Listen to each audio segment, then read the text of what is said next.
Welcome to The Explainer. We are diving straight into a frankly world-altering piece of history today. We're going to uncover how a handful of secret conversations and some pretty hastily written letters during World War I literally drew the borders of the modern Middle East. It is a crazy story of wartime desperation, overlapping promises, and some intense geopolitical maneuvering that, believe it or not, still dominates our news cycles well over a century later. So let's just get right into it. If you look at a modern map of the region, specifically countries like Syria, Lebanon, Iraq, and Jordan, you're going to notice these incredibly sharp, straight boundaries. And you have to ask yourself, how did those specific lines actually get there? I mean, they don't follow rivers or mountain ranges, right? They definitely aren't the organic result of centuries of local demographic shifts. Instead, as we'll see, they are the direct, messy result of European wartime diplomacy. To really grasp how this happened, we gotta hit rewind back to 1914. The British military was in this desperate position where they absolutely had to defeat the Ottoman Empire.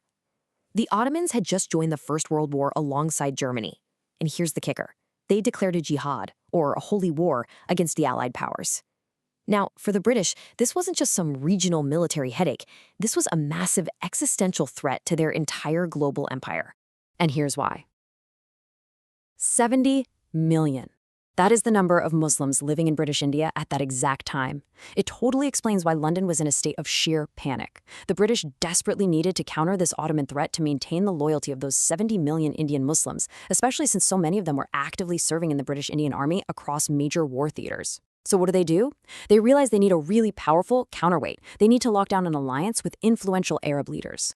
Okay, let's map this out on a timeline, because what's truly mind-boggling here is that two completely contradictory tracks of diplomacy were happening at the exact same time, like literally simultaneously.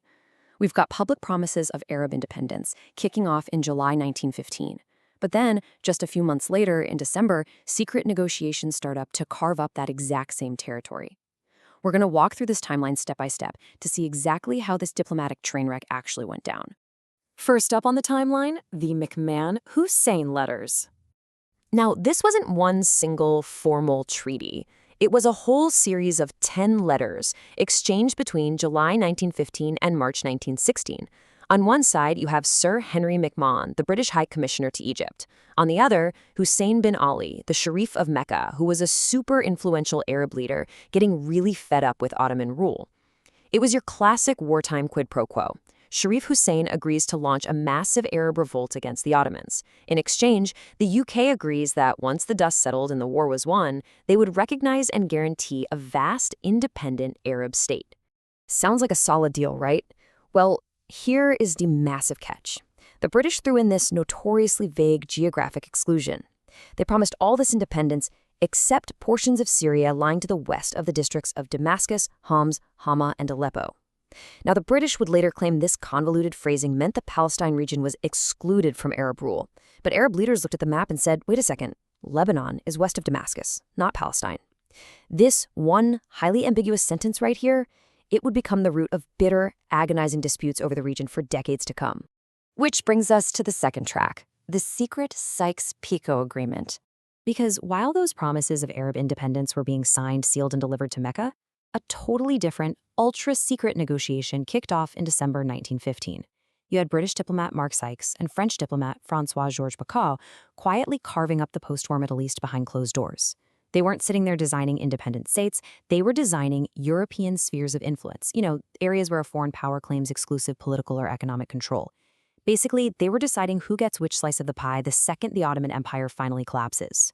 And this table right here lays out exactly how neatly these two men divided up the Ottoman provinces. France was penciled in to get Syria, Lebanon, southeastern Turkey, and the Kurdistan region. The UK carved out what we now know as Jordan and southern Iraq, plus those super strategic Mediterranean ports of Haifa and Acre. And Palestine? Well, that was slated to fall under an international administration to be figured out later with Russia and the other allies. So look at this stark contradiction. In one hand, the British are holding the McMahon-Hussein Correspondence, a formal guarantee recognizing Arab independence in exchange for their military support and actual lives.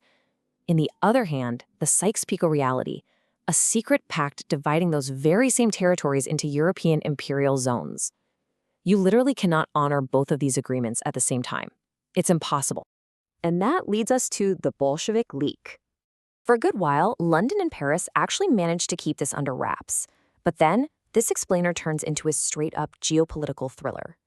Following the Russian Revolution, the Bolsheviks take power, they start digging through the imperial archives in Moscow, and boom, they find a treasure trove of secret treaties, including Sykes-Picot. And on November 23, 1917, they leaked the whole thing to the world. They essentially blew the whistle to expose the imperial ambitions of the Allies. Just a few days later, the story is splashed across the front pages of the Manchester Guardian. The secret was officially out. The fallout from this bombshell was perfectly summed up at the time with this quote: "The British were embarrassed, the Arabs dismayed, and the Turks delighted." I mean, it completely shattered whatever trust the Arab forces had in their British allies. Imagine fighting and dying in the Arab Revolt, truly believing you're securing a sovereign homeland, only to open the morning paper and read that your territory was already sliced up by some diplomats sitting in London and Paris. Which ushers in a century of resentment. Because once the war was finally won and the Ottoman Empire collapsed, the bill for all of these contradictory promises came due. Instead of creating that grand, independent Arab state they promised Sharif Hussein, the post-war powers got together at the San Remo Conference in 1920, and they established this system of mandates, which was basically just a legal status allowing a victorious power to take over administration of a territory. In practice, the mandate system pretty much copied and pasted the secret Sykes-Picot framework, totally sidelining the public promises made to the Arabs. These mandates gave a stamp of legitimacy to long-term European control. The British took the mandate for Palestine and Mesopotamia, which is modern-day Iraq. The French took the mandate for Syria and Lebanon. And what about groups like the Kurds, who were also hoping for self-determination? They were entirely denied an independent state, leaving them as a stateless minority fractured across these newly drawn arbitrary borders. Impartially speaking, looking back at the history, the rollout of these mandates was, and still is, widely viewed across the Arab world as a profound betrayal. The failure of the British to honor the McMahon-Hussein correspondence wasn't just a diplomatic hiccup. It became a massive turning point. It literally sowed the seeds for a century of regional friction and instability. It deeply, deeply influenced the ongoing disputes that we still see dominating the region today. Which leaves us with a pretty profound question to chew on. How do literal lines drawn on a map by two diplomats in a secret room back in 1916 continue to dictate the headlines and the geopolitics of the Middle East right now? When we look at modern conflicts in Syria or Iraq or the Palestine region, we aren't just watching modern politics play out. We are looking straight at the ghosts of World War I diplomacy. That is all for this explainer. Keep asking questions and always keep looking for the history behind the headlines.